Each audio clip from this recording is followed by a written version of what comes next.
اللہ اللہ اللہ اللہ اللہ نحمده ونصلي على رسوله الكريم اما بعد فاعوذ بالله من الشيطان الرجيم بسم الله الرحمن الرحيم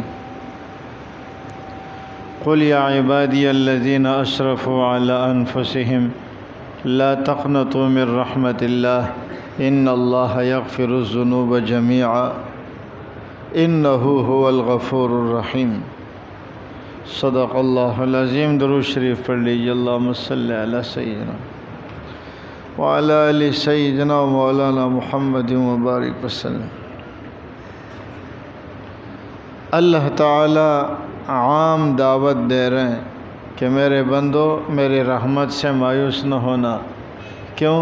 میں تمام گناہوں کو معاف کرنے والا ہوں۔ اب اس پر اعتراض ہوتا ہے کہ یہ جو اللہ نے توبے کا دروازہ کھلا رکھا ہے نا، کہ تم توبہ کرو، استغفار کرو، اللہ کی طرف رجوع کرو، اللہ تمہارے گناہ کو معاف کر دے گا، تو اس پر بھی اعتراض کرتے ہیں۔ جب ہم کہتے ہیں اللہ غفور الرحیم ہے تو اس پر بھی اعتراض ہے۔ جب ہم کہتے ہیں اللہ پکڑنے والے ہیں تو اس پر بھی اعتراض ہے۔ کوئی ایک جہت تو ہمارے لیے چھوڑو نا، ہر بات پہ اعتراض کرتے ہیں۔ اور اعتراض یہ کرتے ہیں کہ جب اللہ نے توبے کو قیامت تک کے لیے دروازہ کھلا رکھا ہے تو اس کا مطلب یہ ہے کہ جب تمہارا جی میں آئے گناہ کرو، جب تمہارے جی میں آئے توبہ کرو۔ تو یہ گناہوں کی بخشش کا جو وعدہ ہے، یہ حقیقت میں وہ کہتے گناہوں کی ترغیب ہے۔ وہ آپ نے جب بخشش کو اتنا آسان کر دیا کہ جب چاہتے ہیں آپ گناہ کو بس اللہ کی طرف رجوع کرے، توبہ کرے، اللہ تمہارے گناہ کو معاف کر دے گا، تو یہ تو وہ کہتے گناہ کی ترغیب ہے۔ پھر تو جو بھی آدمی چاہے گناہ کرے اور بس توبہ کرے، اللہ معاف کر دے گا۔ لیکن اگر اصل بات یہ کہ بات کو ہم سمجھے نہیں ہیں، اگر بات سمجھ میں آ جائے نا تو یہ گناہوں کی ترغیب نہیں ہے بلکہ گناہوں سے بچانا ہے۔ توبہ کا مفہوم ہم نہیں سمجھے۔ اب ایک تو یہ ہے نا کہ صبح گناہ کرو بس تو ختم ہو گیا، اب زور کے بعد پھر کرنا ہے، پرانا تو ختم ہو گیا نا، پرانا حساب کلیئر ہو گیا، اب نیا گناہ کرنا ہے۔ ہمارے علاقے میں کچھ لوگ ہوتے ہیں، وہ سید لوگ ہیں، لیکن وہ لوگوں سے صدقات مانگنے کے لیے آ جاتے تھے، تو لوگوں نے کہا تم تو سید ہو، تم پہ تو صدقہ لگتا نہیں ہے۔ کہا اگر ہم صدقہ نہ کھائے ہمیں خارش شروع ہو جاتی ہے، پھر پورے سال، اور واقعتاً پھر پورا سال بدن میں کیا ہوتی ہے؟ خارش ہوتی ہے۔ اس مجبوری کی وجہ سے ہم یہاں صدقہ لینے کے لیے آتے ہیں۔ اب پرانا گناہ ختم ہو گیا، اب نیا کرو۔ اگر نیا گناہ نہیں کرو گے تو خارش شروع ہو جائے گی، تکلیف شروع ہو جائے گی، اب نیا گناہ کرنا ہے۔ یہ بات نہیں ہے۔ توبہ کسے کہتے ہیں؟ اگر توبے کا مفہوم سمجھ آ جائے تو یہ اعتراض خود بخود ختم ہو جائے گا۔ یا ایھا الذین آمنوا توبوا الی اللہ توبۃ نصوحا، توبہ نصوح کرو۔ توبہ نصوح کیا ہے؟ گزشتہ گناہ پر ندامت۔ پہلے جو گناہ کیا ہے نا اس پر ندامت کہ آئندہ میں یہ گناہ نہیں کروں گا، آئندہ اس گناہ کے نہ کرنے کا عزم، آئندہ مجھ سے یہ گناہ نہیں ہوگا، اور جو گناہ پہلے ہوا ہے اس کی تلافی کی کوشش، نمازیں ہیں تو اس کی قضا کرے وغیرہ وغیرہ، اس کی تلافی کی کوشش کی جائے۔ تو جب یہ تین شرائط آئیں گی تو اب یہ گناہ کی ترغیب ہے۔ گناہ کی ترغیب تو آپ تب کہیں جب اللہ کی طرف سے یہ بات ہو کہ تم جب بھی گناہ کرو فوراً توبہ کرو، میں فوراً معاف کر دوں گا۔ حالانکہ یہ بات نہیں ہے۔ گناہ کے اندر یہ چیزیں ہیں کہ آپ اپنے گناہ پر ندامت ہو، آئندہ نہ کرنے کا عزم ہو، اور اگر اس کی تلافی ممکن ہے تو اس کی تلافی کی جائے۔ نمازیں رہ گئی ہے، اب اس کی قضا کی جائے۔ کسی کا حق مارے حقوق العباد میں سے تو اس کا حق ادا کر دیا جائے۔ تو اس میں کوئی ایسی بات تو نہیں ہے کہ جس کو آپ یہ کہیں کہ اللہ نے جو توبہ کا دروازہ رکھا ہے تو اس میں لوگوں کو گناہ کی ترغیب ہے۔ لوگوں کو گناہ کی ترغیب نہیں ہے، لوگوں کو گناہ سے بچنے کی ترغیب ہے، اور اسی کو توبہ نصوح کہا جاتا ہے۔ علماء نے اس کے کئی جوابات دیے، لیکن سیدھی سی بات یہ ہے، آسان سا جواب ہے کہ توبہ وہی قابل قبول ہے کہ گزشتہ گناہ پر ندامت، آئندہ نہ کرنے کا عزم، اور اس گناہ کی تلافی کی کوشش کی جائے۔ تو پھر یہ توبہ اللہ رب العزت کے ہاں قابل قبول ہے۔ اور پھر یہ ہونا چاہیے تھا کہ جتنے لوگ، اگر آپ کی بات درست ہے کہ گناہ کی وجہ سے اس میں گناہ کی ترغیب ہے، تو پھر ہونا کیا چاہیے کہ جو جتنا بڑا متقی پرہیزگار ہو وہی سب سے بڑا مجرم اور گناہ گار بھی ہو، اس لیے کہ زیادہ استغفار تو وہ کرتا ہے، زیادہ استغفار وہ کرتا ہے۔ جتنا بڑا مولوی ہوگا تو پھر ہونا یہ چاہیے کہ وہ سب سے زیادہ مجرم بھی ہو۔ کیوں؟ اس لیے کہ زیادہ استغفار تو وہ کرتا ہے، لیکن مشاہدہ اس کے برخلاف ہے، مشاہدہ اس کے برخلاف ہے جو ہم لوگوں کو نظر آ رہا ہے۔ گناہ کرنے والے لوگ الگ ہوتے ہیں، توبہ کرنے والے لوگ الگ ہوتے ہیں۔ آپ کہتے ہیں توبہ کرنے سے گناہ کی ترغیب ہوتی ہے، تو پھر اس کا مطلب یہ ہے کہ جو سب سے زیادہ توبہ کرنے والا ہے تو وہ سب سے زیادہ گناہ گار بھی ہوگا، حالانکہ جو گناہ کرتے وہ تو توبہ کی طرف آتا ہی نہیں ہے۔ تو اس سے بھی معلوم ہوا کہ توبہ گناہ کی ترغیب نہیں دیتا بلکہ گناہ پر ندامت سکھاتا ہے۔ اچھا، دوسرا اعتراض یہ کرتے ہیں، وہ کہتے ہیں دیکھو جو آدمی سزا کا مستحق بن گیا تو اسے سزا دینا یہی انصاف ہے، اسے معاف کرنا یہ انصاف نہیں ہے۔ ایک آدمی سزا کا مستحق بن گیا تو اب سزا دینا انصاف ہے، سزا نہ دینا یہ انصاف نہیں ہے۔ اب ضرور بے ضرور اس کو کیا ملنی چاہیے؟ سزا ملنی چاہیے، اس لیے کہ وہ جرم کا مستحق بن چکا ہے نا۔ جب جرم کا ارتکاب کر چکا ہے تو اب مجرم کے لیے سزا کا بھی ارتکاب، یعنی اس کے بھی سزا بھی ہونی چاہیے، ورنہ پھر یہ انصاف نہیں ہے۔ اچھا، یہ اعتراض عجیب بات یہ کہ یہ ہے ہندوؤں کا، تو ان کا مطلب کیا ہے کہ اب سزا ہر حال میں ملنی چاہیے، معافی کرنا یا عدل کے خلاف ہے۔ حالانکہ ایک آپ اپنے آپ کو فرض کر لیں، آپ ایک دکاندار ہے یا کوئی بھی ہے اور آپ کے ساتھ کچھ ملازمین ہیں، اس ملازم سے غلطی ہو جاتی ہے اور وہ ملازم آ کے اپنی غلطی کا اعتراف کرتا ہے، سر مجھ سے یہ غلطی ہوئی ہے، میں اس کا اعتراف کرتا ہوں، یقین دہانی کرتا ہوں، آئندہ ایسا نہیں ہوگا، آئندہ جو بھی ہو بس آپ مجھے سزا دے دیں۔ وہ منت کر رہا ہے، اپنی غلطی کو مان رہا ہے، اپنے آپ کو توڑ رہا ہے آپ کے آگے، لیکن آپ کہتے ہیں نہیں بھائی اب دوبارہ کوئی چانس نہیں ہے۔ تو آپ مجھے بتائیں، لوگ آپ کو عادل کہیں گے یا سنگ دل کہیں گے؟ سنگ دل ہے نا یا عادل ہے؟ سنگ دل۔ لوگ آپ کو سنگ دل کہیں گے کہ آپ کا دل پتھر کا ہے۔ ایک بندہ آگے آپ کو گڑ گڑا رہا ہے، اپنی غلطی مان رہا ہے، اور اس کے باوجود بھی آپ کہتے ہیں کہ نہیں۔ کیوں؟ اس لیے کہ تو نے گناہ کیا ہے، گناہ کی سزا اب تجھے ملے گی اور اس کی معافی کی کوئی صورت نہیں ہے۔ تو آپ کہیں گے یہ بندہ سنگ دل ہے یار، وہ کب سے کتنی منت کر رہا ہے لیکن یہ مان ہی نہیں رہا ہے۔ اور پھر جہاں تک اللہ کا معاملہ ہے تو اللہ تو دل کے حال کو بھی جانتے ہیں. اب وہ اللہ کے آگے اپنی عاجزی رکھتا ہے، یا اللہ مجھ سے غلطی ہو گئی، کوتاہی ہو گئی، مجھے معاف کر دے. اور پھر اس غلطی اور کوتاہی کے بعد اللہ سے مانگ رہا ہے، اور اللہ اس کے دل کو جانتا بھی ہے کہ اس کے دل میں واقعی ندامت ہے، آئندہ گناہ نہ کرنے کا عزم ہے. لیکن ہندو کہتا ہے نہیں، اللہ کو کیا چاہیے؟ نہیں، اب ایک دفعہ جو تو نے جرم کیا نا، اس کی سزا تو تجھے ملے گی.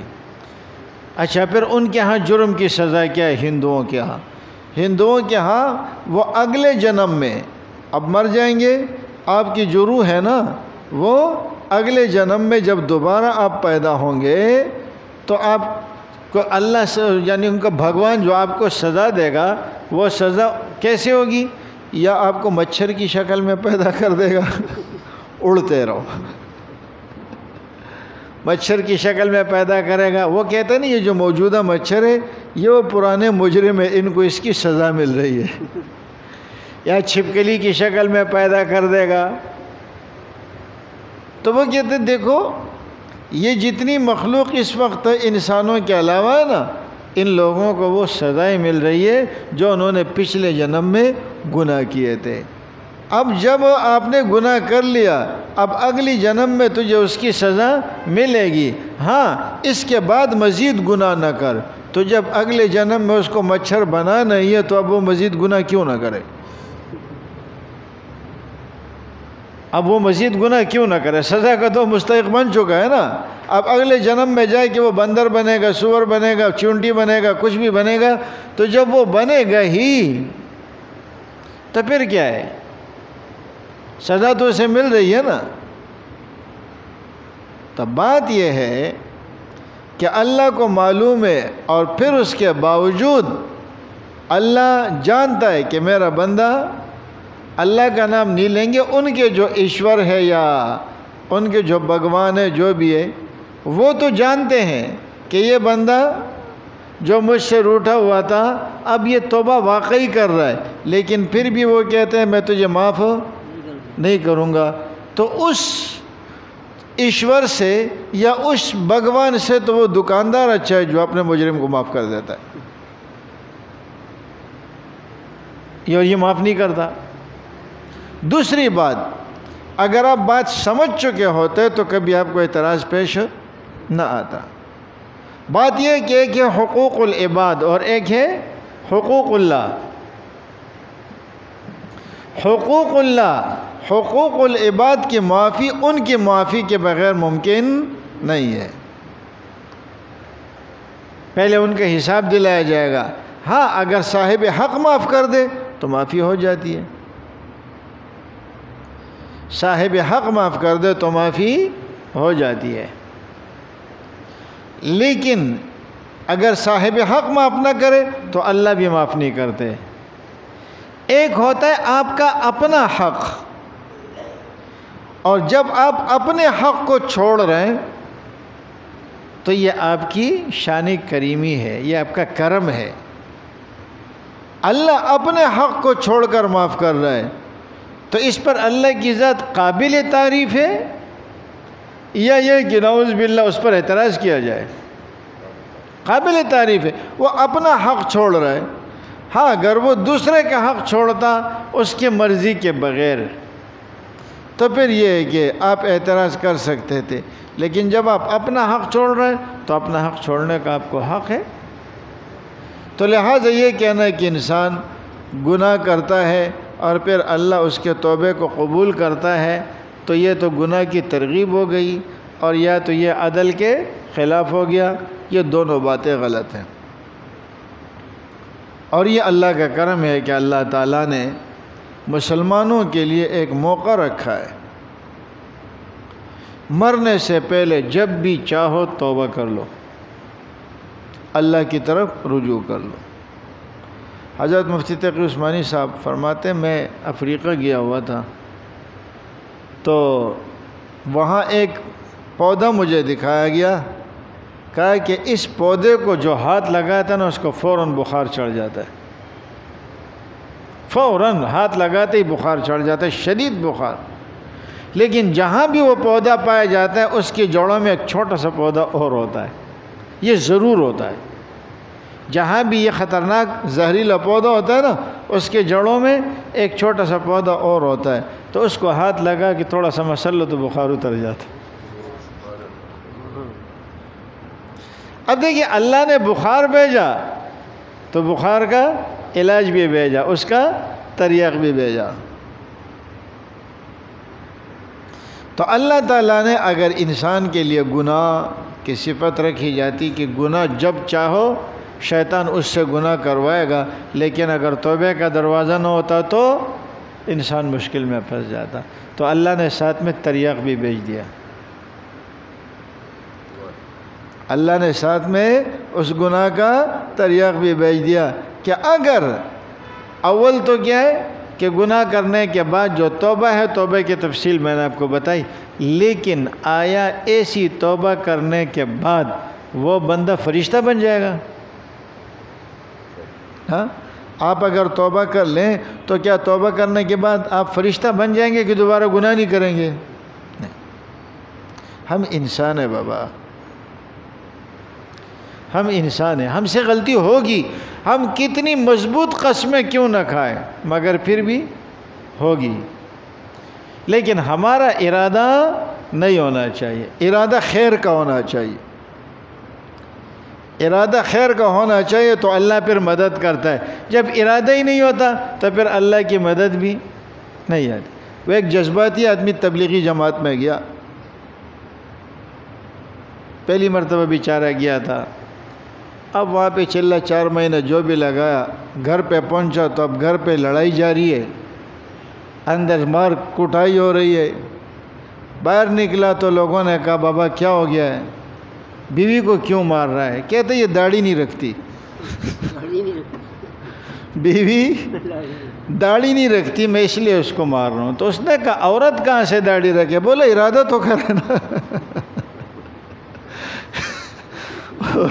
انہوں نے کہا بھلے داڑھی نہ رکھے، ارادہ تو کرے، ارادہ کرے گی تو داڑھی کا ثواب تو ملے گا نا، وہ داڑھی کا ارادہ ہی نہیں کر رہی، اس وجہ سے میں اس کو مار رہا ہوں۔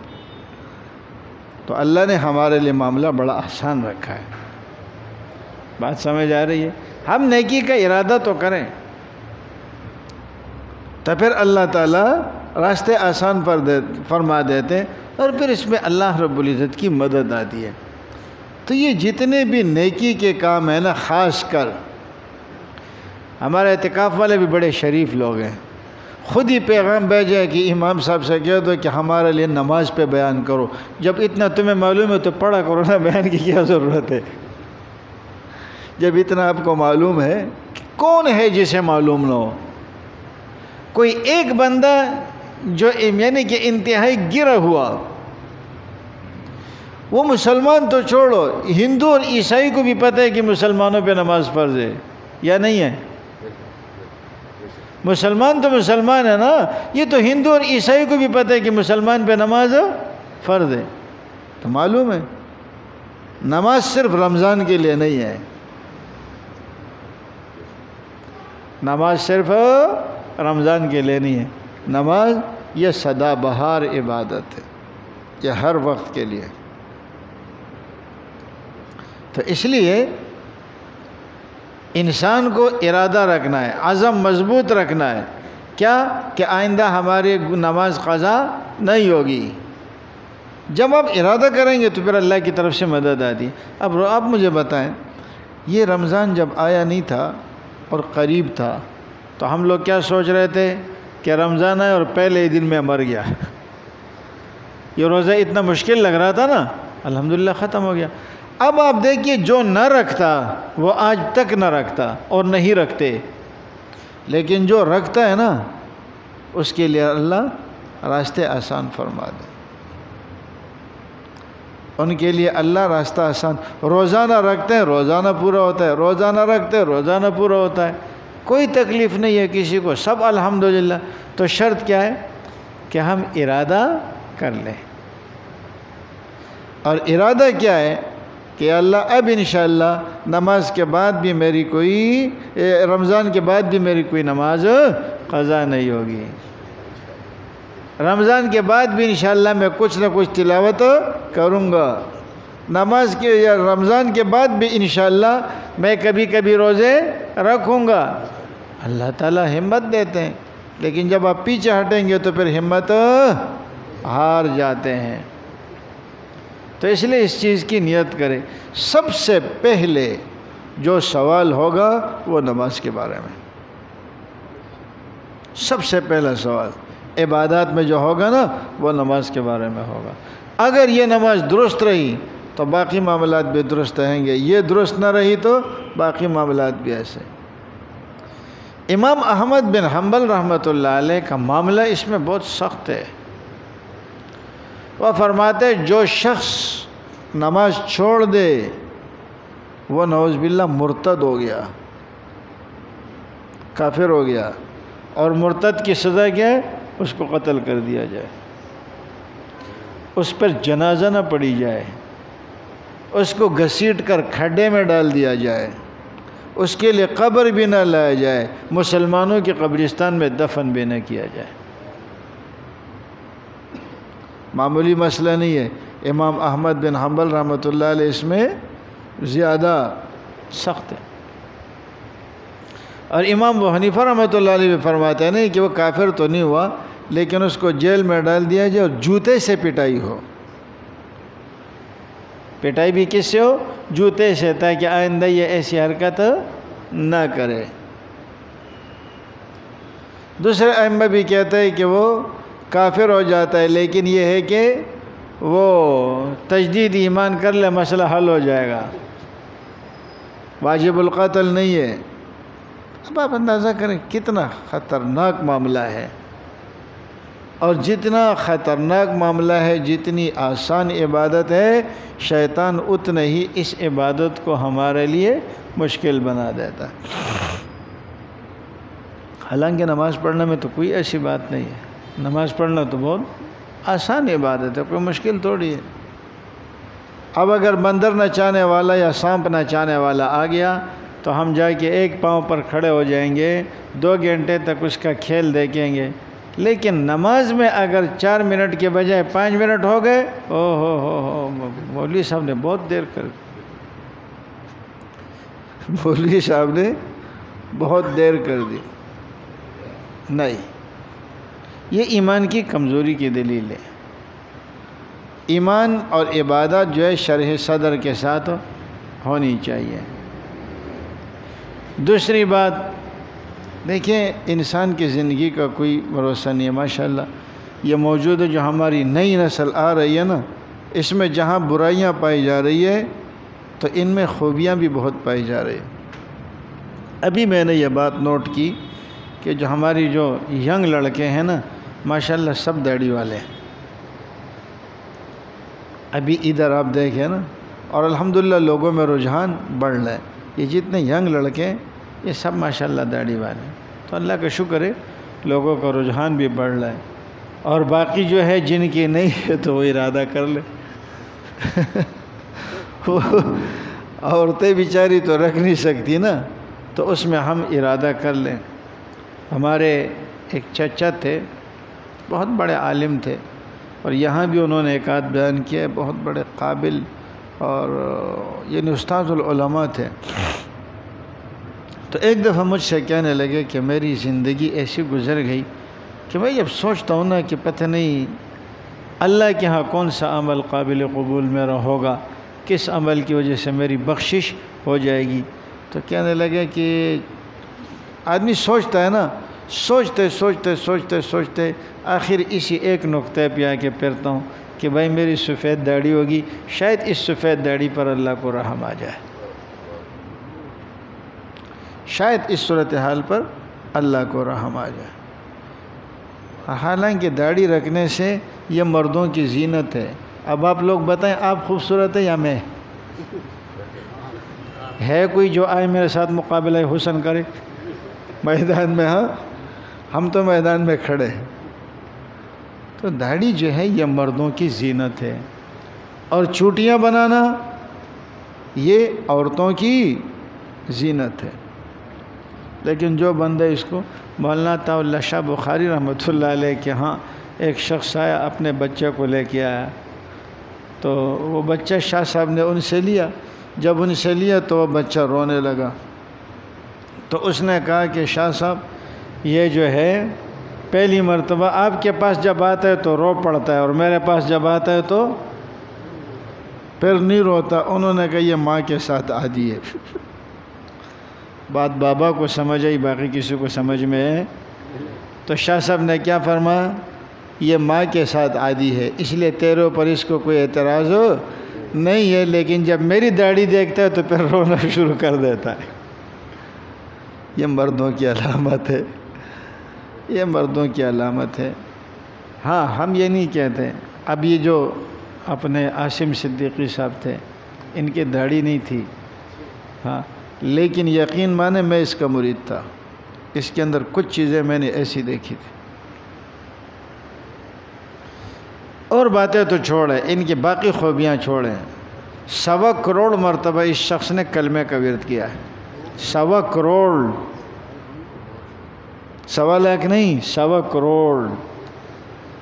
ولی اللہ ہے یا نہیں ہے؟ ولی اللہ ہے. اللہ اللہ کا ورد انہوں نے 1.25 کروڑ مرتبہ کیا ہے. اس کے علاوہ جو اذکار کرتے تھے اس کی پوری لسٹ میرے پاس موجود ہے. کسی کو پتہ نہیں ہے اس کے بارے میں. اب تو ان کا انتقال ہو گیا تو میں بتا رہا ہوں. ان کے گھر والوں کو بھی اس چیز کا علم نہیں ہوگا. امریکہ گیا ہوا تھا، 1-1.5 مہینے کے بعد واپس آیا. بھائی کیا ہوا؟ کہنے لگے جو بھی کام کرتا ہوں نا وہاں کسی نہ کسی حرام چیز کا بیچنا اس میں شامل ہوتا ہے. پیٹرول پمپ پہ چلا گیا تو وہاں بھی شراب بیچنا ہے. اب گاڑی والا کہہ رہے شراب لے، مجھے جا کے لانا پڑتا ہے. پیسہ بہت ہے، لیکن کہیں پر کہیں نہ کہیں آپ کسی حرام کا ارتکاب کر رہے ہیں. جو گئے تھے وہ پیسے بھی سر پر آ گئے، لیکن اپنے ایمان کو بچانے کے لیے پاکستان واپس آئے. بعض دفعہ ایسا ہوتا ہے.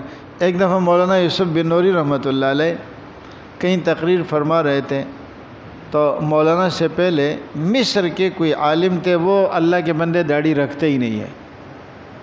جو مصری ہوتے ہیں یا باہر کے لوگ جو ہے نا، ملائیشیا انڈونیشیا، ان کو اتنا داڑھی رکھنے کا شوق نہیں ہے، وہ داڑھی رکھتے ہی نہیں. تو میں نے ایک دفعہ ترکی والے سے میں نے پوچھا، میں نے کہا یار آپ لوگ داڑھی کیوں نہیں رکھتے ہو؟ کہنے لگے اگر ہم داڑھی رکھتے ہیں تو ہمیں ایسی جگہ وہاں لے جا کر امام بنا کے رکھ دیں گے جو کسی پہاڑ اور جنگل میں ہوگا. یہ داڑھی والوں کو شہروں میں نہیں چھوڑتے تاکہ ان کو ترقی نہ ملے، یہ تعصب والے ہیں. تو انہوں نے جب بیان کیا مصری عالم نے، تو ان کی داڑھی نہیں تھی. اور مولانا یوسف بن نوری رحمۃ اللہ علیہ نے ان کے بعد بیان کیا، تو لوگ ذرا اس بات کو ناگوار سمجھ رہے تھے کہ اس کی داڑھی نہیں ہے اور اس کو نمبر یوسف بن نوری سے پہلے دیا گیا.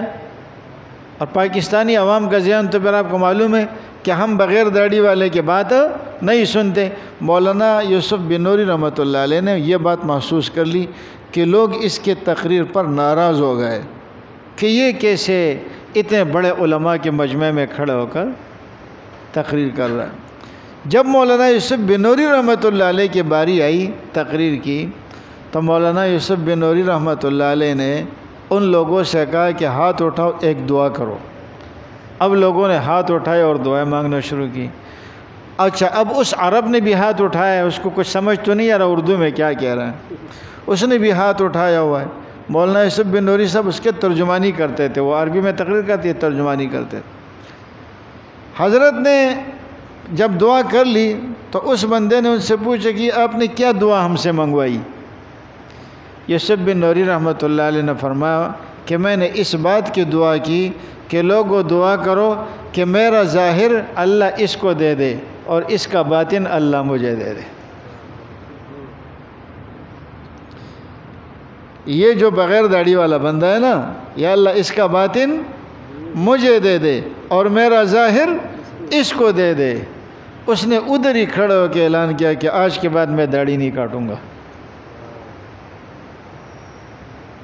ہوتا ہے بعض دفعہ آدمی اچھا ہوتا کیا ہے کہ جب آپ نے داڑھی رکھ لی نا تو پھر یہی کہتے ہیں کہ داڑھی گناہ سے روکتا ہے. اب اگر ایک بندے نے داڑھی رکھ لی نا تو پھر اس کے پیچھے سارے کیڑے نکالیں گے. تھوڑی سی بات ہوگی، اتنی بڑی داڑھی ہے. وہ ایک بیچارہ سائیکل چلا رہا تھا، وہ ہمارے ایک استاد تھے مولانا عبدالرؤف غزنوی، یہ گول مسجد کا امام. تو وہ کہنے لگے مجھے دو چیزوں سے بڑا ڈر لگتا ہے، ایک گدھا گاڑی سے اور ایک سائیکل سے. کہ گدھا تو گدھا ہے نا، گدھا تو گدھا ہے، اس کی تو عقل ہے ہی نہیں، تو وہ اس پہ کیا بھروسہ کرے؟ اس کو اپنے ڈرائیور بنایا ہوا ہے. جو کائنات کے بیوقوف ترین جانور ہے، آپ نے اس کو ڈرائیور بنایا ہوا ہے. اور کہ یہ سائیکل جو ہے نا، یہ جب بھی مارتا ہے یہ دو ٹانگوں کے درمیان میں جا کے مارتا ہے. یہ بات آپ نے نوٹ کی ہوگی، سائیکل والا جب بھی آپ کو مارنے کے لیے آئے گا نا تو دو ٹانگوں کے درمیان میں ہی مارتا ہے. کہتے ہیں اس سے مجھے بڑا ڈر لگتا ہے. تو اب اس داڑھی والے بیچارہ جو ہے، اس نے سائیکل سے کسی کو ٹکر ماری. اب اس نے کہا کہ جی اتنی بڑی داڑھی رکھی ہوئی ہے اور تمہیں شرم نہیں آتی، لا کر کے تم نے بچہ کو مارا. اس نے کہا ماں جان یہ داڑھی ہے، بریک نہیں ہے. اب اگر کسی نے داڑھی رکھ لی نا، اب وہ تھوڑا سا بھی اونچ نیچ کرے گا وہ داڑھی والے نے. اسی لیے مولانا طارق جمیل صاحب سے کسی نے کہا داڑھی والے گناہ کرتے ہیں، تو انہوں نے کہا اچھا ٹھیک ہے، پھر ہم ان سے کہہ دیا کریں کہ وہ پھر گناہ کرنے کے لیے داڑھی کٹوایا کریں، تھوڑی گنجائش پیدا کریں. داڑھی رکھنے سے کوئی فرشتہ نہیں بنتا، پیغمبر نہیں بنتا، علامہ نہیں بنتا، وہ بھی انسان ہے. اور داڑھی رکھنے کے بعد شیطان اور پیچھے پڑ جاتا ہے. تو اب آپ کو اندازہ ہوا کہ اتنی بات ہم اور آپ بھی مانتے ہیں کہ داڑھی انسان کو گناہ سے روکتا ہے. داڑھی گناہ سے انسان کو روکتی ہے، یہ مشاہدہ ہے. اچھا ہم کہتے ہیں جی ہم داڑھی والے جو ہے نا ایسے ہوتے ہیں، ایسے ہوتے ہیں، ایسے ہوتے ہیں. یہ کافی پرانی بات ہے. وہ ایک صاحب مجھ سے کہنے لگے یہ داڑھی والے ایسے ہوتے ہیں، ایسے ہوتے ہیں، ایسے ہوتے ہیں. میں نے کہا اگر یہ بغیر داڑھی والوں کے فضائل میں شروع کر دوں تو پھر کیا ہوگا؟ بغیر داڑھی والے سارے بزرگان دین ہیں. تو یہ بات غلط ہے کہ داڑھی والے ایسے ہوتے ہیں. ہو سکتے ہیں اس میں لوگ، کمزوری ہے انسان کی، لیکن اکثریت کیا ہے؟ اچھی ہے. اگر آپ داڑھی والوں سے اس لیے نالا ہے کہ یہ مثال کے طور پر غلط کام کر رہے ہیں، تو آپ یہ سمجھ لیں کہ بغیر داڑھی والے زیادہ غلط کام کرتے ہیں، داڑھی والے زیادہ غلط کام کرتے ہیں. لیکن داڑھی والے کا کام آپ کو نظر آئے گا، یہ کام آپ کو نظر آئے گا اور آپ اس پہ کیچڑ اچالیں گے.